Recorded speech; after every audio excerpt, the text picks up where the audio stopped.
The Pittsburgh Steelers versus the Houston Texans. This is everything you need to know about this game, who's in and who's out. So, the Pittsburgh Steelers, they're going to be on the road once again in Houston against the Texans Sunday at 1 p.m. Eastern Time. The Steelers come into this game with a record of 2-1. The Texans come into this game with a record of 1-2. The Texans lost their first two games of the season against the Ravens and the Colts, but then blew out the Jaguars last week 37-17. The Steelers come into this game with a 2-1 record. They lost their opener against the 49ers, but then they won the final two primetime games, Monday Night Football against the Browns, and then Sunday Night Football last week against the Raiders. So, the Steelers versus the Texans.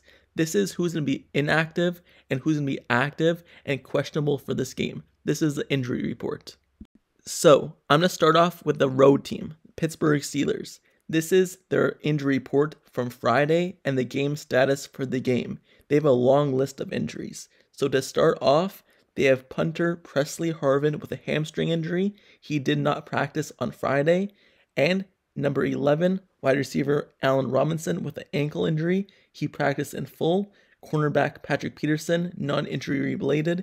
He missed some practice time, but he was full. Miles Kilabrew with a knee injury was full. Isaac Seumalo was full. Chunks Okorafor with an elbow injury was a full participant. James Daniels with a groin injury did not practice. Darnell Washington with a knee injury practiced in full. Connor Heyward with an ankle full. Gunnar Olszewski with a concussion who missed last weekend's game. He practiced in full as well. And Larry Ogunjobi, who's been dealing with a foot injury from all the way back to training camp, the preseason, regular season, he also practiced in full. So the actual game status from those players who missed some practice time this week, the game status and the people who are out is Presley Harvin III. He's out with a hamstring injury, and offensive lineman, right guard James Daniels with a groin injury.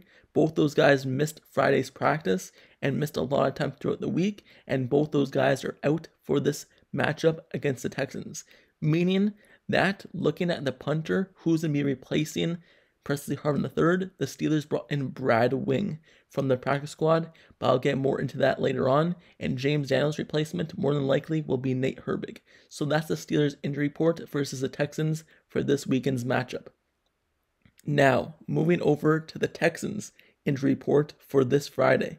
So, the Texans, looking at them, Josh Jones with a hand injury, tackle, did not practice. Linebacker Denzel Perryman with a hand and wrist injury, did not practice. Cornerback Tavor Thomas with a hand injury, did not practice.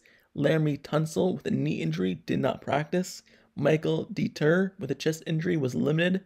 Tank Dell was a full participant. George Faint, full participant. Jonathan Greenard with a knee injury, full.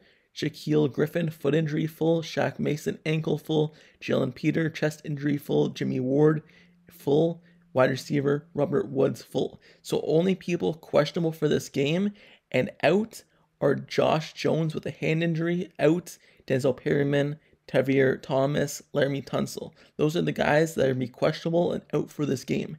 And looking at the injury report for the left tackle, that means that the left tackle, they're going to be down to their third string tackle on the left side. That means when Alex Highsmith rushes off that right side, he's going to be going against a third stringer. And also looking at their left guard, that means that Kendrick Green is going to have to be a starter in this game against the Steelers.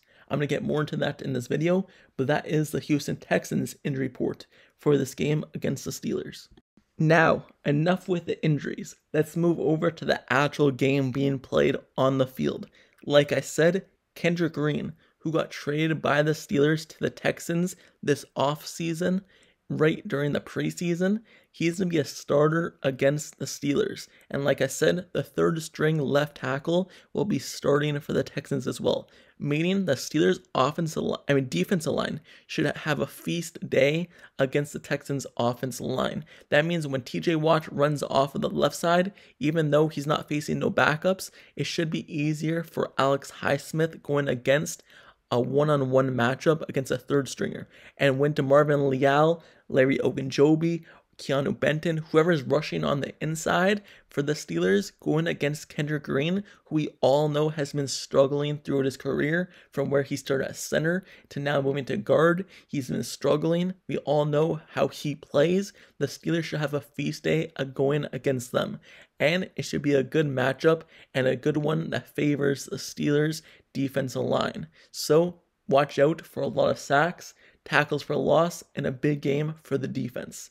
Now, let me just talk about the offense real quick, because last week's game against the Raiders, it was a step in the right direction for the Steelers passing game and Steelers offense in general. They still struggled throughout, don't get me wrong, but it was still a good step in the right direction for more involvement of throwing the ball down the field and actually completing passes. We saw that long pass to Calvin Austin down the middle of the field. They took a shot down the middle of the field. That's what we want to see, and they completed it for a touchdown, 72-yard touchdown. Hopefully we get to see more of that. Hopefully we get to see more of the Pickett to Pickens connection, which has been growing these last few weeks after the first week not really being there. Hopefully we're able to see more of that. And the Steelers offense just in general, hopefully the running game continues to get better. Like I said, James Daniels is out for this game, meaning Nate Herbig is going to take his spot on the right guard position. Let's see what he could bring to this team, coming over from the Jets, being a starter there, and also previously being with the Eagles.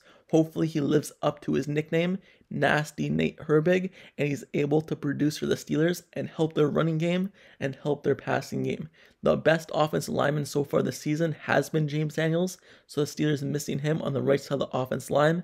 It's going to hurt a little bit, but hopefully Nate Herbig is able to step up and the running game is able to produce, because we all know the Steelers want to run the ball and pass off of it. So that's what to look out for the Steelers offense and defense. And obviously, like I said, I'm going to get more into this. Brad Wing, he's coming back to football after being out of football for like 6 years. If you remember, like 6 years ago, he was on the Steelers, but the Steelers got rid of him and moved on. Now, with Presley Harvin being injured with a hamstring injury, now Brad Wing, who was brought in for a tryout by the Steelers this week or last week, one of the two, he was signed to the practice squad, and now he'll be elevated for the game. So he's going to get action for the Steelers. Presley Harvin III, the first game of the season, he really struggled, but last game against the Raiders, he had some beautiful punts. So the Steelers missing him and missing his big leg and able to punt the ball very far. They're going to be missing him, but hopefully Brad Wing is able to step up and be a key for the Steelers and that play really good when the Steelers go 3 and out, which you know they do very often. So that's the special teams aspect as well. Moving over to the Houston Texans side of the ball. What CJ Stroud said early in the week. CJ Stroud said that Micah Parsons is better than TJ Watt, but TJ Watt is still one of the best players in the league.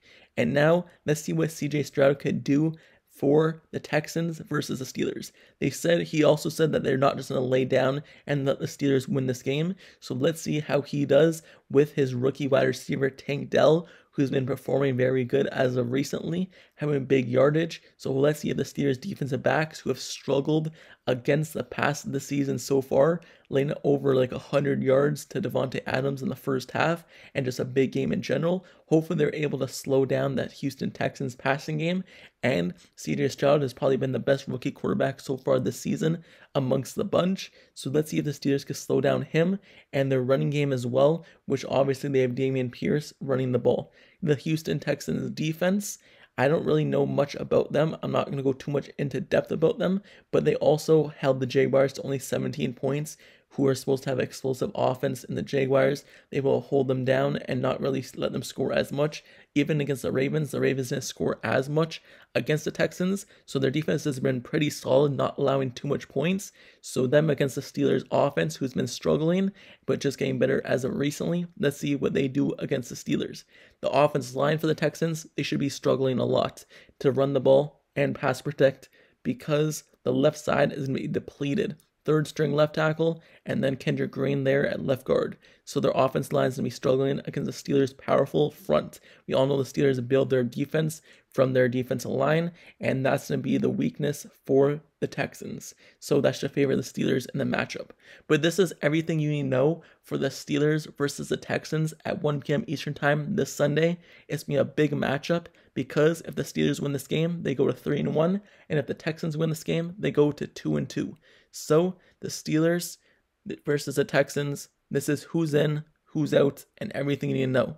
And with that being said, let me know down in the comments below, how do you feel about this matchup and the players that are out for the game, the players that need to step up, and your thoughts on the final score prediction. Give me your thoughts. My final prediction for this game is the Pittsburgh Steelers beat the Houston Texans and move their record to 3-1 and still be at top of the AFC North. I believe the final score will be, let's just say, 27-17 for the Steelers. They finally win by double digits, and they score more than 24 points, and they hit the 27 mark. They are still going to be shy of 30, but they get to 27. So, let me know your thoughts down in the comments below. Don't forget to subscribe to the channel down below as well if you like serious content and analysis reports. Like the video, turn on post notifications down below for this channel so you get notified whenever I post the next year's video. Click that bell down below so you never miss out. And I'll see you guys all later. Till next time, I'm out. Peace.